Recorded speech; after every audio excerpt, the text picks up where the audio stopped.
पश्चिम बंगाल की राजनीति से जो तस्वीर निकलकर सामने आ रही है उसने पूरे देश का ध्यान अपनी ओर खींच लिया है। जिन नेताओं और बाहुबलियों के बारे में कहा जाता था कि उनके इलाके में उनकी मर्जी के बिना पत्ता तक नहीं हिलता, आज वही लोग पुलिस के गिरफ्त में अपने ही क्षेत्रों की सड़कों पर घुमाए जा रहे हैं। कोई कान पकड़कर माफी मांगता दिखाई दे रहा है, कोई भीड़ के सामने उठक बैठक कर रहा और किसी की कमर में रस्सी बांधकर उसे उन्हीं के गलियों में घुमाया जा रहा है जहां कभी उनका दबदबा हुआ करता था।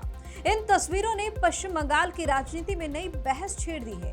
एक पक्ष इसे कानून का राज स्थापित होने का संकेत बता रहा है, जबकि दूसरा पक्ष इसे राजनीतिक बदले की कार्रवाई और मानवाधिकारों का खुला उल्लंघन कह रहा है। इस रिपोर्ट में आपको बताएंगे आखिर पश्चिम बंगाल में ऐसा क्यों हो रहा है कि मामला हाईकोर्ट तक पहुंच गया है, क्यों एक के बाद एक टीएमसी से जुड़े नेताओं और प्रभावशाली लोगों पर कार्रवाई हो रही है और क्यों इन कार्रवाइयों की तस्वीरें पूरे देश में चर्चा का विषय बन गई है। नमस्कार, आप देख रहे हैं वीके न्यूज और मैं हूं आपके साथ दिव्या सिंह। दरअसल पश्चिम बंगाल में सत्ता परिवर्तन के बाद प्रशासनिक और राजनीतिक माहौल तेजी से बदलता दिखाई दे रहा है।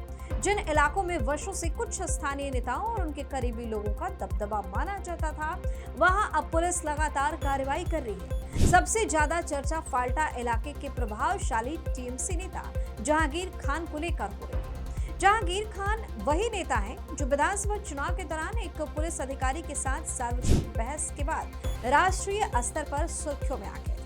उस समय उन्होंने फिल्म पुष्पा के किरदार की तरह खुद को किसी के सामने न झुकने वाला नेता बताया, लेकिन चुनाव के बाद राजनीतिक हालात बदले और फिर जहांगीर खान की किस्मत भी बदलती नजर आई। 8 जून को स्पेशल टास्क फोर्स ने भारत नेपाल सीमा के पास से जहांगीर खान को गिरफ्तार कर लिया। पुलिस का आरोप है कि उनके खिलाफ डकैती, हत्या के प्रयास, जबरन वसूली और अन्य आपराधिक मामलों से जुड़ी कई शिकायतें दर्ज है।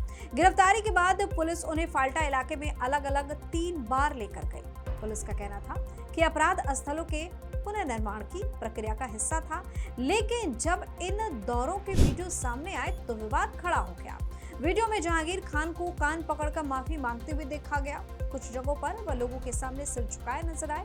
इन तस्वीरों के वायरल होते ही उनके समर्थकों में नाराजगी फैल गई। स्थिति इतनी तनावपूर्ण हो गई कि उनकी पत्नी खुद विरोध प्रदर्शन का नेतृत्व करने सड़क पर उतर आई। आरोप लगे कि समर्थकों ने पुलिस थाने तक पहुंचने और जहांगीर खान को छुड़ाने की कोशिश भी की। हालांकि ये मामला सिर्फ जहांगीर खान तक सीमित नहीं है। पश्चिम बंगाल के कई जिलों में ऐसे ही नजारे देखने को मिल रहे हैं। हावड़ा में आकाश सिंह नाम का एक व्यक्ति, जिसे स्थानीय स्तर पर उत्तर हावड़ा का डॉन कहा जाता था, पुलिस कार्रवाई का बड़ा चेहरा बनकर सामने आया। पुलिस का दावा है कि उनके खिलाफ हत्या के प्रयास, बमबाजी, पुलिस पर हमला और जबरन वसूली सहित लगभग 20 मामले दर्ज हैं। गिरफ्तारी के बाद उसे सार्वजनिक रूप से इलाके में घुमाया गया। भाजपा नेताओं ने इसे कानून के राज की वापसी बताया, जबकि विरोधियों ने इसे अपमानजनक कार्रवाई करार दिया। इसके बाद उत्तर 24 परगना जिले में टीएमसी युवा नेता अभिजीत रॉय की गिरफ्तारी ने भी सुर्खियां बटोरी। पुलिस के अनुसार उन पर जबरन वसूली, सरकारी सामान की हेराफेरी और कई अन्य अनियमितताओं का आरोप है। गिरफ्तारी के बाद भी कमर में रस्सी बांधकर इलाके में इनको भी घुमाया गया। स्थानीय लोगों का कहना है कि पहले प्रशासनिक और स्थानीय फैसले में उनका काफी प्रभाव हुआ करता था, लेकिन अब परिस्थितियां पूरी तरह बदल चुकी हैं। इधर कमरहट्टी के प्रभावशाली नेता गुड्डू अंसारी को भी गिरफ्तार किया गया। उन पर जबरन वसूली, सरकारी जमीनों पर कब्जा, लोगों को धमकाने और कई अन्य गंभीर आरोप लगाए गए।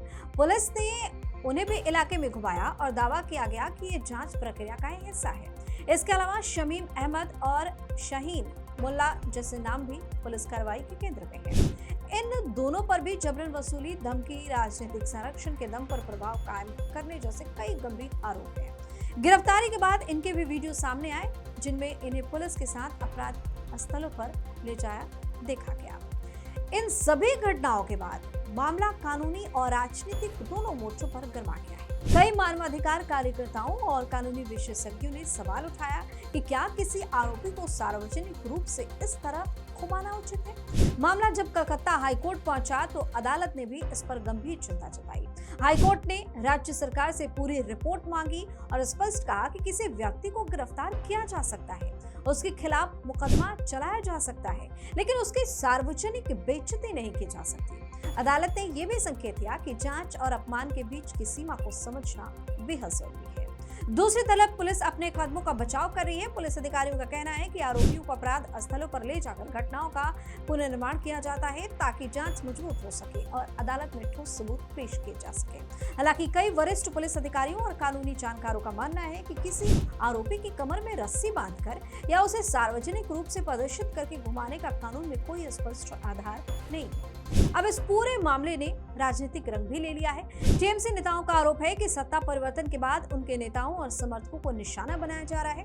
पार्टी सांसद कल्याण बनर्जी ने इसे संविधान के अनुच्छेद 21 का उल्लंघन और मानवाधिकारों का हनन बताया। वहीं भाजपा नेताओं का कहना है कि ये कार्रवाई उन लोगों के खिलाफ हो रही है जो वर्षों तक अपने प्रभाव और राजनीतिक संरक्षण के कारण कानून की पकड़ से दूर रहे।